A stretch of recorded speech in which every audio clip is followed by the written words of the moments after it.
دا یو ورور سوال کړی چې د تندي کې چې د تور تاب جوړېږي او دا نښه آیا دا نښه د ایمان او د تقوا ده؟ الجواب قرآن کې الله سبحانه وتعالى د صحابه کرامو صفت کړی تراهم ركعا سجدا يبتغون فضلا من الله ورضوانا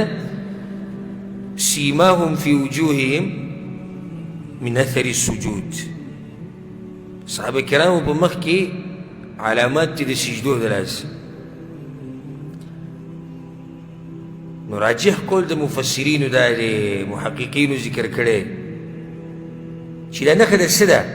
الله چې ذکر کړی ده هي النور په دې مخ کې څه رڼا یې رڼا دا مخ پړقېږي پته لګي چې دا سړی دیندار دی دې نه دا نه ده مراد چې ده په تندي کې توره نښه جوړېږي دا چې نه ده مراد ښه نو دا نښه ولې جوړېږي دا نښه خو د سرمن مسله ده د چا سرمن شي کمزوري مونځ به نه کوي یو دوه درې مونځونه به یې کړي او په تندي کې شي نښه چې ټول عمر مونځونه کوي دا که په تندي کې نښه نه نو دا مسله د څه ده مسله د سرمن ده بعض بیا په دې ریاکاري هم کوي داسې د ټوپۍ به یې شاته بولي هغه نښې یې ښکاره کړي چې داسې بعض داسې وي ګورو د پړکي کې کته د ګیټو سره که چېرته دغه کې تور داغ ولګي نو موږ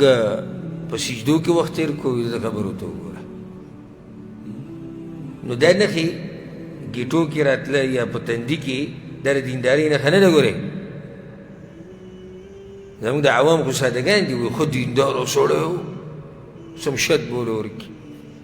ښه وخت یې اوسه تېر کړی وي نه تندي کې داسې دا و بعض وایي سم دینداره و لاس کې اوسه تسبیح نو دا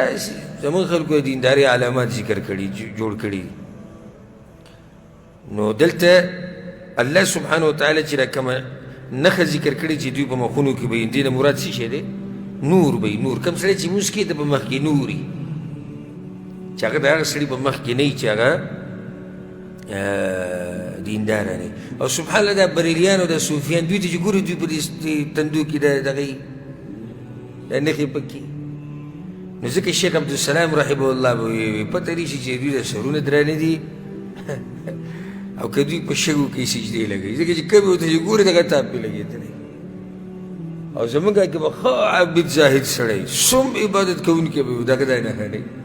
نو بس دې قصدن کوي چې کله سجده ولګي که نه مږي چې خلکو ته پته ولګي د سجدې ډېرې لګولي